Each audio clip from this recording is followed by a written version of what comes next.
engineer for that project, along with her partner Alex at SLR. And so this area was one that was chosen, had several projects associated with the private roads in this area to improve the water quality here in Sunset Lake and downstream in Patrick Brook, and then from there down to the La Platte and down to Lake Champlain. So that's why we're here today. Focus on water resource engineering, so a lot of work on just where water is coming from, where it's going, and how we can improve it. So my projects have worked a lot on water quality, but also a lot on in-stream river habitat and restoration projects as well. So all of those things. I know, very exciting. I've been working with Kate in a lot of different ways.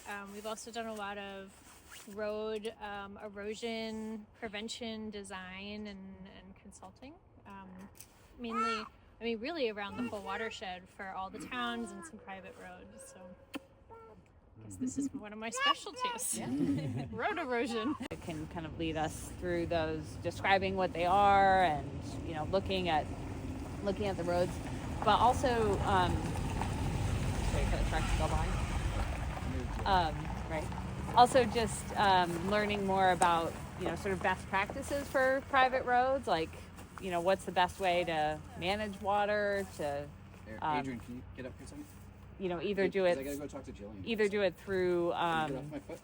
the people who do the road maintenance for us, or through these engineered sort of solutions. And there's one other project here that we can talk about that's not road related, but is also of interest for improving water quality, which is just right down here where we're starting. Water or stormwater to promote healthier watersheds. I have copies of this. If anyone would like one, please feel free to take them. They're free on our website, to download, but it's a interesting manual. The idea is to help people sort of learn about water, what are the best ways to manage water, coming off your property, and how would you assess an area, how would you look at it like Jessica looks at it, where is erosion happening, what are some ideas of best practices that you could do on your own property to improve stormwater management, and then it actually leads you through a few activities, things like how would you figure out how much water is coming off your roof, and how big your rain barrel would need to be, or your rain garden. So I have a bunch of copies of these if anyone would like one before we leave. They're right here. Feel free to just take one. Association and LCA were interested in improving water quality in this stretch of Patrick Brook and the La Platte River. Patrick Brook is what's called stressed, so it's essentially got problems due to land development and prior changes to the brook, so straightening it, digging the canal, all those things have impacted the quality of the water, and not just the quality of the water, but the animals that live there or can live there. So we recognize that as areas that need an improvement. And so we were able to partner with the Winooski Natural Resources Conservation District to apply for grant funding to create this watershed action plan. So the Natural Resources Conservation District managed the grant and the funding. Lewis Creek Association and Lake Iroquois Association were all part of this team that helped sort of lead the project, and hired Jessica to help sort of identify areas in the watershed that were priorities for improvement. All those improvements that we identified were voluntary, so it's not like anyone from the state or anything else is saying, hey, you've got to do this type of project, or you need to do it under this permit to meet this requirement. So we identified projects on private roads all the way around Lake Iroquois, down here, going down to Partridge Hill and Enos Road, and then variety of other projects as well. So not just road related projects, but more like natural resources, stream restoration, riparian buffers, so planting trees next to streams that don't have them. All those sorts of things were called out in this plan. And the unfortunate part of the plan was that we didn't have a lot of funding to do the neighborhood outreach that's really important to actually make the projects happen. So LCA got some funding recently to actually do some of these events and come to the neighborhoods and say, hey, like, we've got these interesting projects here, like, would you be interested in pursuing some of them? Or, you know, we might be able to help with grant funding to make that happen. So that's kind of why we're here. And the history of the project is we're just taking that next step. And also hoping to draw in some members from other areas in the community and do a little education at the same time. In the air, you know, so there's some just river restoration pieces that could be done to just make this a little more of a natural stream reach, get all of the, you know, just junk that's blocking it up out. And, you know, this could potentially help, like, these reduce flooding, like spots like this where we have unnatural things in the river can kind of cause the river to move and erode and, you know, maybe move over into someone's yard or, you know, in addition to just being a water quality problem. So, you know, this is one of the things that we found. In addition to, in your neighborhood, a lot of the things are kind of like road maintenance and kind of road upkeep items as well. So when we were, so basically we walked on foot on almost all of the private roads in both Lake Iroquois, kind of Watershed, as well as Sunset Lake. And as part of that, we basically just had an eye out for which side is a spot where the road is really steep and runoff, so if it rains, water's going to kind of come down this hill and get to the side of your road, and then it's stuck on this side of the road all the way down until, well, I mean, it has to go across this driveway and there's no culvert, so, then it kind of continues down until it gets into the little stream we were just looking at. So this is a case where you actually can see the sediment moving. In fact, you know what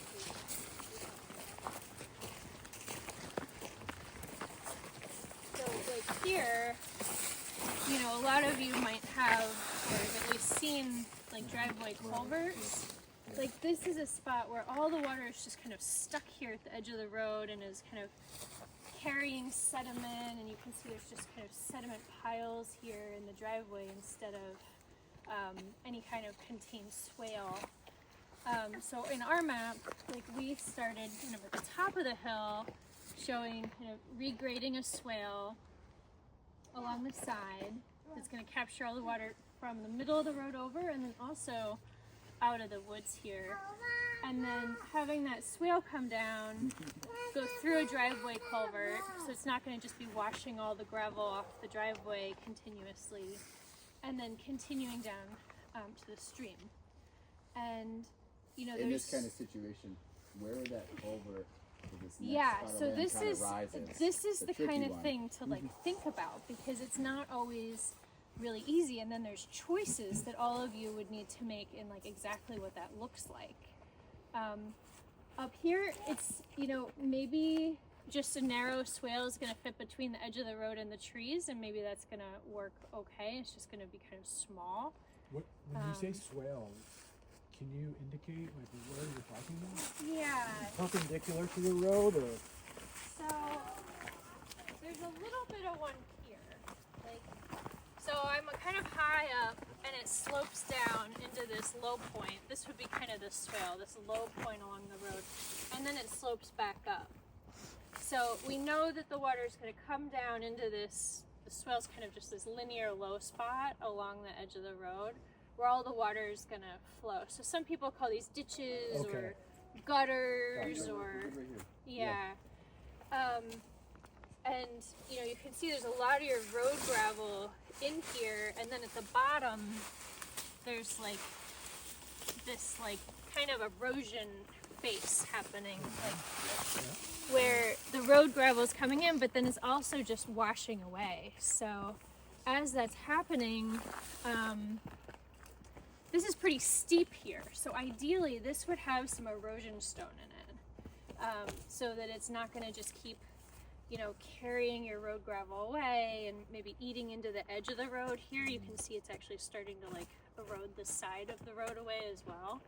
So if you have some erosion stone in here, it's going to slow down the velocity. It's not going to always just keep digging down and down and down. And What's that erosion stone look like? Is that like 3 or 4 or yeah, larger so here, stone? it's probably could be fist-sized stone. Yep. If this was significantly steeper or in an area where you have a longer section of road that's all draining to one spot, you might need to go to bigger, more like 1 foot stone. This is a relatively short slope here and not a huge hillside coming down, so you could get away probably with the smaller stone. Yeah. And would you be like filling the whole ditch up or just lining the ditch? You would probably here need to actually like dig some of this out Yep. to make space for the stone to go in. So you might need to dig down kind of along this whole dip, maybe dig down like a foot to be able to put like a foot of stone in to get it to. But you'd still have that ditch. You'd still swell have shape the to it ditch. if you just have 6 or 12 inches of a bigger stone that is the kind of. And we have like pictures of what this looks like too. You kind of have that going on at the steep part. You do, yeah. We have some details, and we can hand these out of just kind of what this looks like to have kind of the ditch have kind of a gentle slope, not have it be like a tight V or not have it be too deep, but to have it have a kind of a gentle kind of U-shaped bottom. And to get that stone in, sometimes you need to re-dig it out. And I think one of the things you were talking about here is where does that culvert go and what does it look like? So we also have some details about what the culvert should look like, and making sure to get the culvert in that's a reasonable size. Like you can't have some tiny little pipe. Like it really needs to be at least like 15 inches or 18 inches to not just clog up with a bunch of leaves right away. So you're talking about like a reasonably sized culvert. And then definitely at the downstream side, having erosion stone, not the little stuff, but like big erosion stone. So all the water coming out of the culvert is going to go over the stone like a splash pad. Like the places where I think we've used that, like on the road before, seem to fill with sediment. So can you talk about maintenance of the swale? Yeah, a lot of the swale, once the stone's in, it's actually okay to have some sediment on top of it. The biggest purpose of the stone is to keep it from just eroding down and over kind of into the side of your road. So it's okay if the stone has like dirt or gravel or leaves sitting on top of it, as long as it's not starting to fill up, so it's not working. So maybe you guys already looked at that there.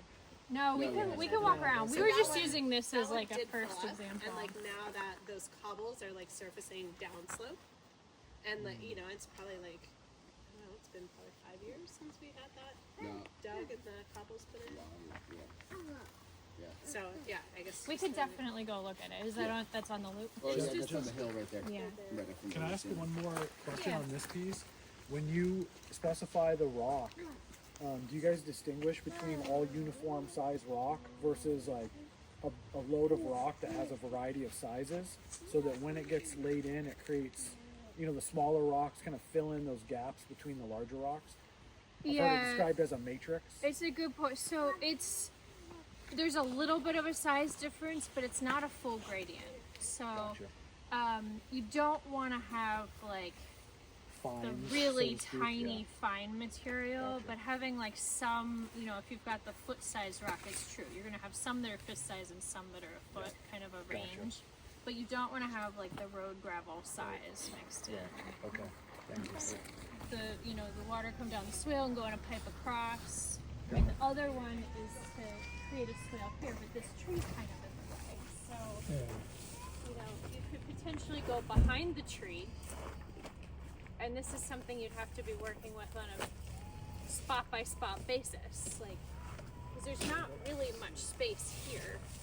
I mean, there's just not enough space in front of the tree to the edge of your road. So, maybe the swale's a little bit off the side of the road here and comes down. Okay. down to the stream. Because yeah, this has been a problem for a long time because we have put what they call riprap in for that, but again, it fills up with the leaves and everything. Is that right? Yeah. The river or the lake here to take one tree. I'm thinking. I mean, but it is something to consider. I mean, if you're right next to the water, you're in that buffer zone. I think there's another couple of Yeah, I didn't think a tree over here would be okay, but I do know it is getting sensitive now in terms of putting down trees near the lake. Increases the velocity of water moving over there. Right. So what we have Go really far. over The culvert it's even further. Is there a culvert? further. Is there a culvert right there too? Oh, See how it's like digging down? Yep. I mean, it's eroding down. So we measured the slope as we were going around. So this one's at 12% slope. Anything over, really over 5%, you need to be doing something to stabilize it. So over 10%, you really should be rock lining. And this is over 10%. So, I mean, this should kind of be reshaped and rock lined down to the culvert, and then making sure the culvert has some rock at the end of it. So. That place like that, or how that would affect the flow of the water, because of course that's also then where we get an icy patch. Right. So what you're saying is like the edge of the road's so low that the water in the swale kind of gets ice onto the road, essentially. Yeah, I mean, it's a good point. Like, maybe your road could even be slightly higher there, so there's more of, or you can dig it out and like clean out your swale, so the water's in the swale and not kind of coming out onto the road. yeah. Jillian, do you know what the pitch after that, like the swale bottom rises, and what's the pitch to the culvert there? Because I feel like it shallows up. I think it's very flat, and so I think you get water that kind of disperses here, especially when the swale fills. So I guess that's kind of like the question is like, how often do you have to be doing like emptying maintenance on that? Because of course it's also draining water off this road and the upper part of this road, which I think that's why it gets so sediment. So it doesn't get into the culvert quite? It kind of builds up on the road? I have not seen a lot of water flowing into that culvert. It's trying to make its way close to there. I'm not sure that it actually ever gets, but maybe digging it out, because I think when we dug this out and filled it before, it's been just a stretch of even to where you're standing. We didn't really pass there at all, at least not in the time I've lived here. That would be before me too. Yeah, because I was done before. Digging out the sediment more often. You're right. If it's been 5 years, it looks like there's essentially no swale there anymore. Like it's filled in to the point where it's level with the road. I think that's what I would say. You need to do some maintenance. Like you don't want your swale level with the edge of the road, or there's nowhere for your water to go. Yep. Do you have recommendations on the, like we have a larger culvert just a little further down there, and like I think on the downstream side the road is eroding away around the culvert opening. Like just recommendations on how to stabilize that type of. Yeah. So I mean, really kind of lining the where the water comes out with rock, and having that rock come up around the top of it, so it kind of almost rings the whole opening. Around the whole culvert itself. Maybe the road got wider on the sides of it, or it eroded where the culvert was. Getting this way, it's just kind of. Yeah, I mean, in most spots, it's good to just have it in the middle. It's easier to maintain. Because the idea with the crown is really to just get the water off the road, so that it's not running down the road itself. On the road, because that's when you have the worst water quality. Like if it's actually like eroding the road surface itself. Yeah. And it's less pleasant to drive on. It's hard with the plows. The plows will actually catch those like erosion pieces. So in a lot of spots, I mean, it seems really nicely crowned. I mean, as long as the high point's somewhere in the middle-ish. Yeah. Okay. I think that's good. And one of the biggest things is to have it highest in the middle-ish and lowest at the edges. So On a everywhere. road this wide, about what should that pitch roughly be? I think it's about 2% across from the crown down. And I This is more than that's 2% each, here. and this is fine for it to be more. I think the biggest thing, because you're going so slow, there's not a huge risk of people like just sliding off the edge of your road. So if it's better for you to have it a little more round and it's easier to maintain, that's probably fine. What you really don't want, and I don't even see any right here, is when you wind up with this pile of gravel all along the edge, and then that pile of gravel, like the water comes off the road and it gets stuck, and then it runs down the edge of your road instead of getting actually off the road surface. Not in this spot, but we have Yeah, there's probably other spots. It's not happening right here. This culvert was crushed. I mean, we just On that side, yeah, I guess it's on this side. Yeah. a truck ran over it. So this was one we just called out as a new culvert, just so the water had somewhere to go. I mean, it looks like it's kind of ponding over here. The other issue here is that the old owners of this house used to kind of like do a little trench across their driveway and divert it like between those trees there. And the current owners don't. I don't know if they're. I mean, it looks to me like they're having more water issues. Yeah. But like, I don't know if they'd ever want a culvert down there. Yeah, it kind of seems like Sunset it's Court. dumping water. Like, Yeah. Into the driveway. So we actually showed two culverts. Replacing this one and Oh, then having careful, one go Rob, across to go the down. roadway so that it wouldn't go on top of the driveway. Like kind of choosing the path you want the water to go. Yeah. Instead of just I feel like this got moved. out into their driveway. Well, when there's snow, what happens here is people. I mean, this would be like, well, stop, guys. An interesting, like, truck drivers don't know it's there, so they try and back out of here, and they run over it, and they get stuck. Like, they get stuck on these rocks and stuff. And so I don't know, like some marker posts. Yeah, he hits the. I mean, like over here, you've got this little orange Granny, stake. pull it down the hill, okay? I mean, people do see those, and then they don't drive in the hole. Yeah. More or less. Yeah. Less likely to drive in the hole. So this culvert was probably smaller than ideal to put in here in the first place, and it also went kind of just the end got. If crushed it's by going UPS across truck. your road, it should not be less than 18 inches. Okay. All right. That's like a good rule of thumb. What's a good way to clean out a culvert like that? Because we're not getting. Maybe Quillen can come in. Yeah. And, Maybe. yeah. specific tool for it because Yeah. Where are you going? Don't hit anybody.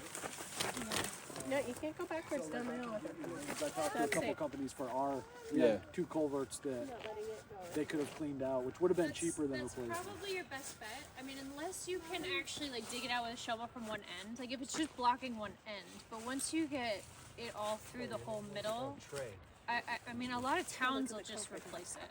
Like it's just so hard to get it out. So Yeah. I mean, I think And if they're an undersized culvert anyway. Yeah. wasn't even on the map. This one is. There's maybe 1 inch of dug it out. culvert. I think this summer, it felt like it was already filled, but it was. You go look in there. Like this is one where I would try just digging out the end first and see if it's actually full or if it's just a pile of dirt right at the end. Yeah, I've dug out that side too, and then this summer it kind of filled up, and I haven't done this side again. It is partially collapsed on this end. And it's, I don't know, there's no way it's 18 inches. Right, so I mean this may need just a replacement. I mean otherwise the water's just gonna come over your road eventually and down your driveway. Which it does anyway. Road surface. I was listening. It's pretty big enough. So it's there to over there. Oh. Put stone across the top of it because you know this dirt here is gonna start to maybe like fall in. And clog up the So culvert. instead of having just dirt, it's better to have some like stone around this the top so it doesn't just like fall in and clog it up. So yeah, it's a great size. This is probably like a very quick fix to just, you know, kind of redo the entrance. Give it a little more space because you can imagine like it doesn't take much to kind of clog this up. Do you ever recommend screens or grit or gates on the to like really very quickly, like little sticks and smaller debris. That Otherwise, reduces the you size. know, it's okay. And the water has a spot to just get off the road. This is a perfect turnout. And then there's a little spot here where your sediment, your road gravel can accumulate. And you know, if you wanted to, you can scoop it back up and go use it somewhere. But it's not clogging up your culvert because you have this spot where the gravel is going to settle out, not in the culvert entrance. So this is a great kind of a thing to have in different spots. So wherever you can find these coming off of a hill, they're usually really quite beneficial. We have one on Hinesburg that you pointed out over there. You know, at this point, you just have gravel just kind of going off into the side.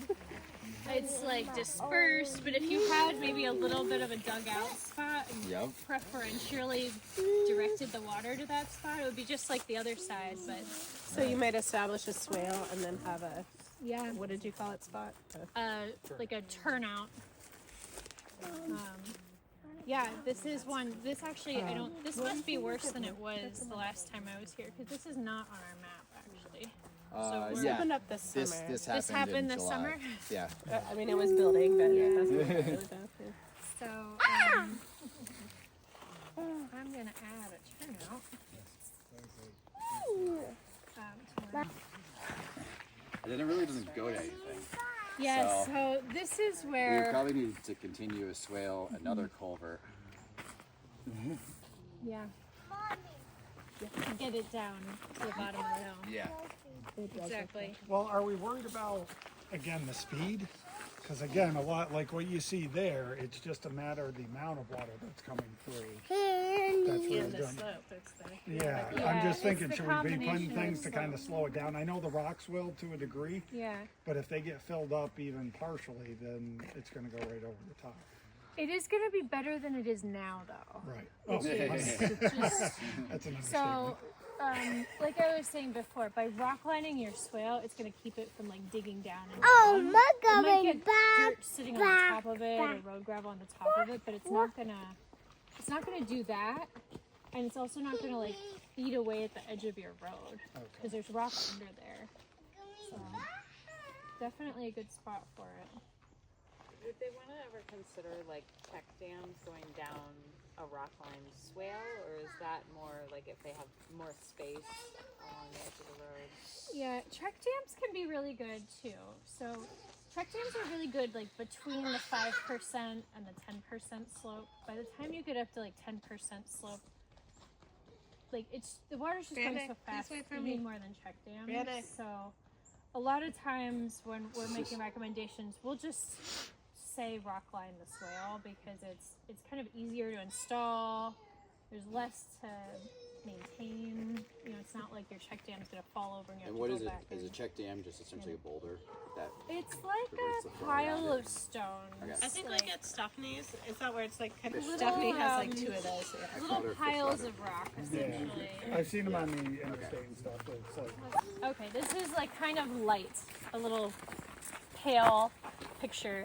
So if this is your swale, the check dams are these kind of triangular piles of rocks that you'd have.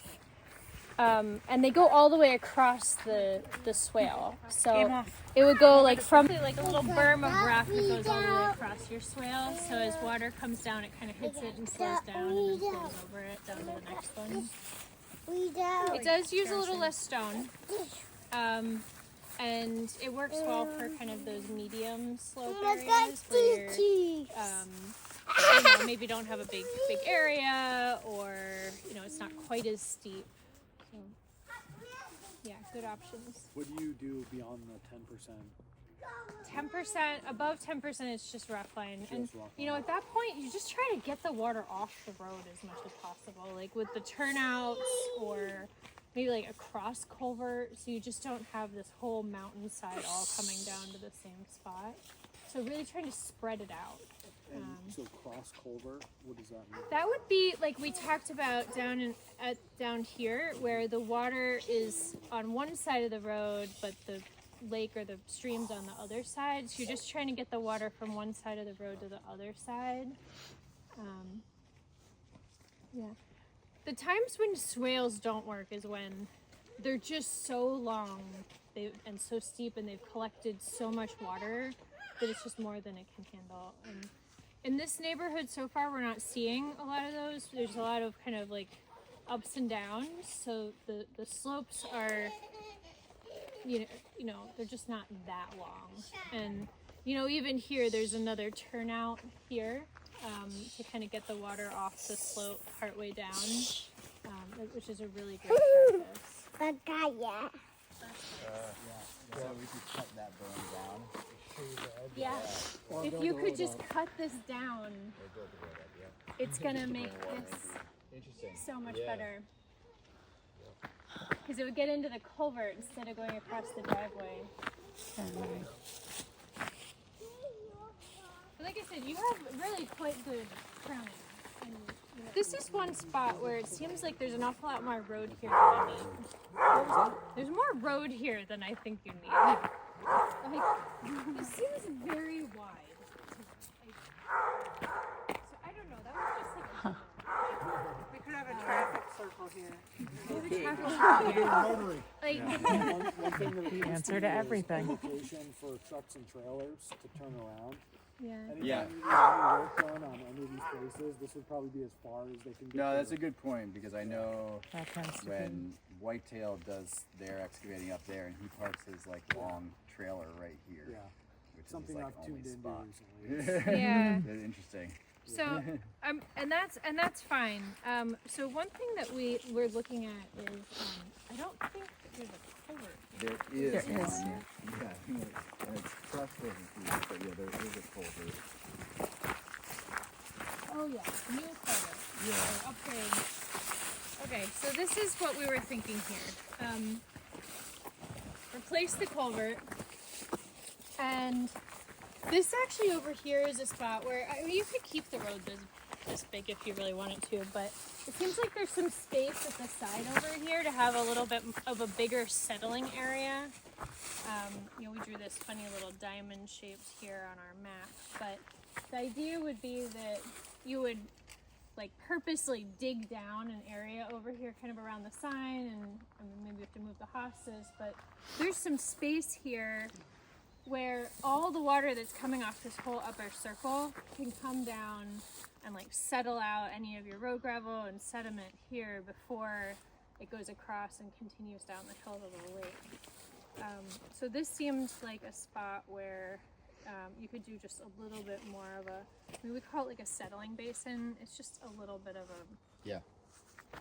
it's not a huge thing. It's not fancy like a rain garden or something complicated. It's just like excavating out a little bit of space for things to settle out. Would you put stone on the bottom of the? Yeah, I think it probably makes sense to have stone on the bottom here, especially because it's pretty steep coming in, and so I mean it would be a rock-lined swale, ideally, kind of swinging around this corner and coming down the slope. And I mean, once you have the water in a rock-lined swale, it's hard to just stop the rock. You know, then there's always a spot where it's going to cause trouble if you have the water coming off the rock into just dirt. So I would probably stone line it. Where it drops in.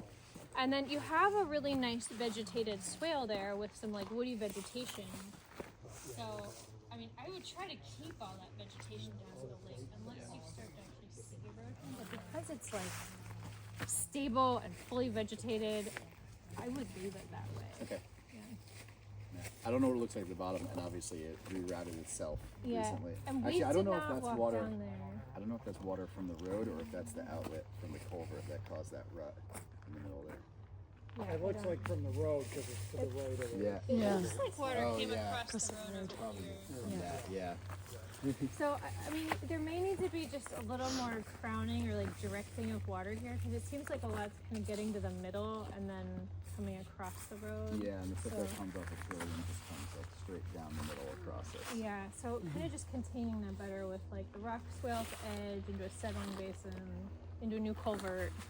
And then you And We didn't go down there because that's somebody's yard. So we stayed on the road itself. So if there's spots like that, I have no idea what's down there. It would, See how it's so much lower in the middle and it's so narrow? It's much more V-shaped. Yeah. You'd really want this to be more like U-shaped, so it's not so low in the middle. Because it's gonna get a lot of the water stuck down here and just moving faster. Tough. Like here, the road, or the driveway is just lower than everything around it, both sides. Like both sides are high, and then there's no The road itself is a swale. swale. So the only place for the water to go is down the road. So Should we?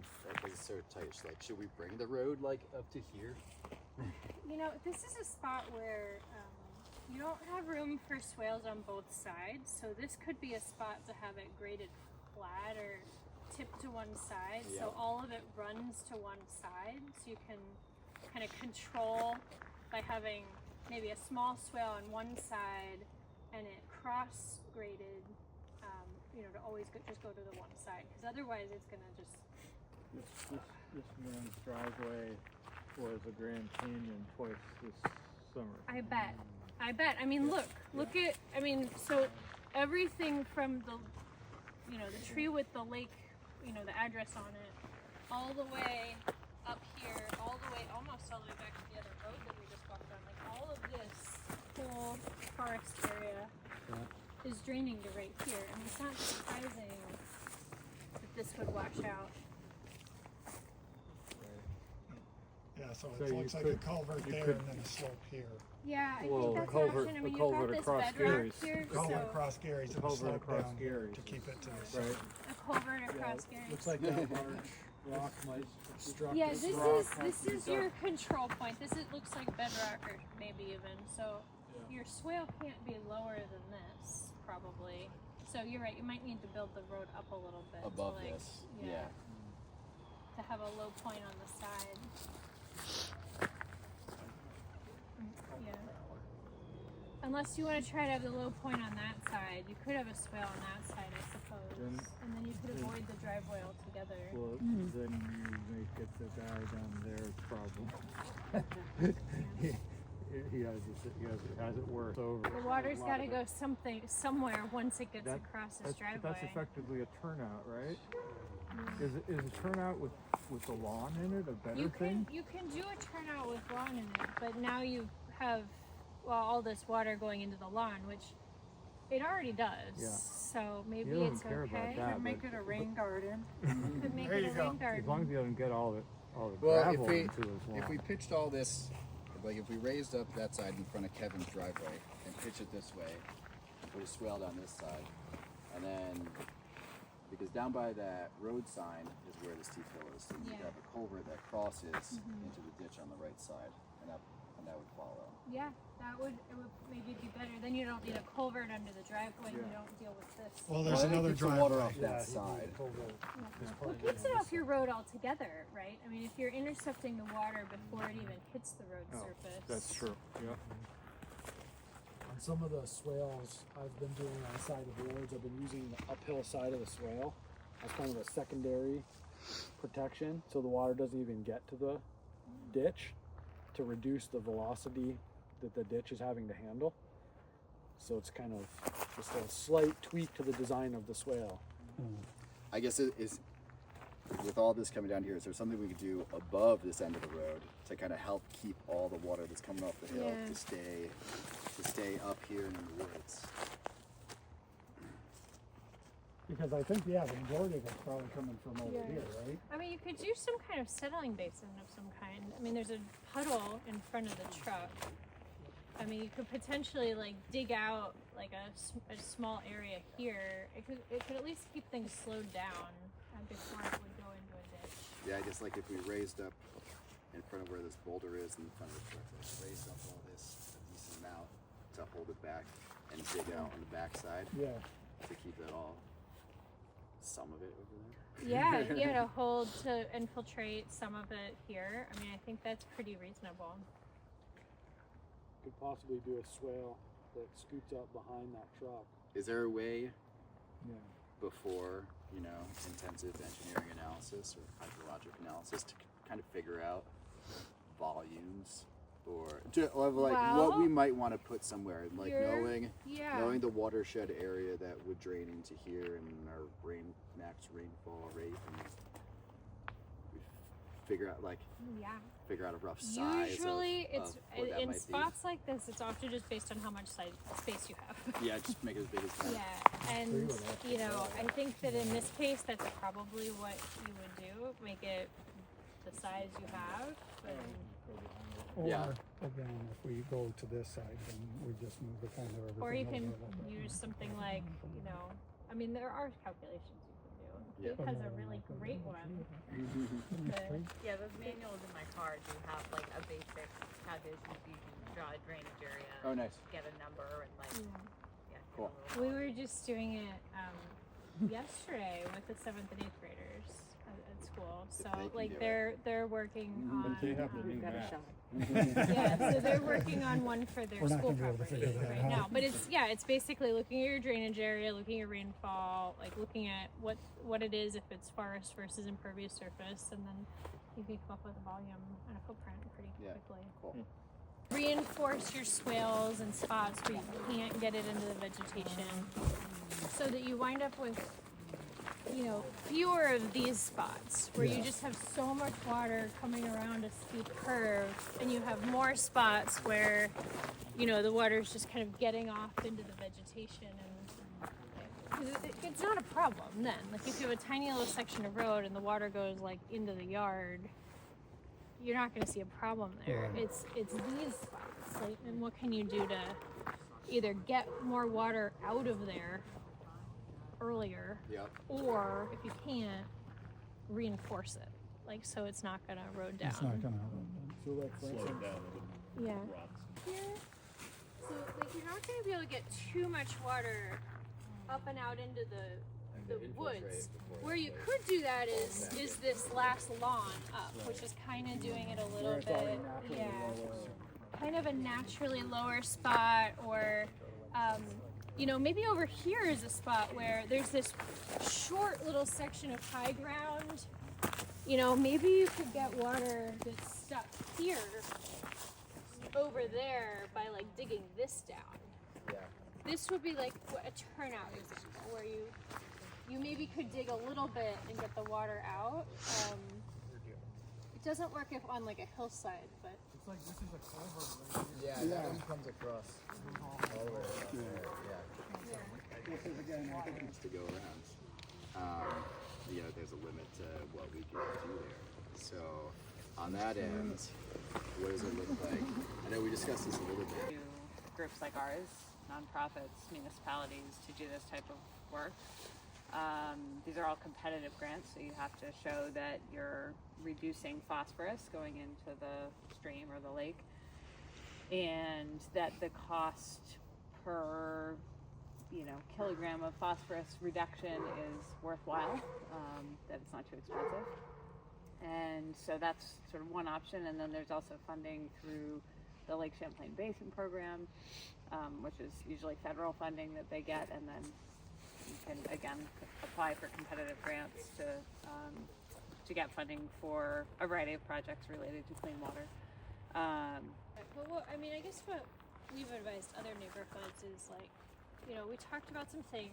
There's some things to generally keep in mind. Yeah. I mean, you probably are doing bits of this over time, or, you know, unplugging some culverts, or maybe regrading a little bit. And so, I mean, even just keeping your head in, like, what would be the most beneficial? Like, if I'm going to have somebody dig out this swale because the water's getting on the road, could I also have them put in this short section of stone lining? You know, that would be maybe this 1 year's small improvement. Yeah, so the problem that we see with projects like most of these is the equipment cost.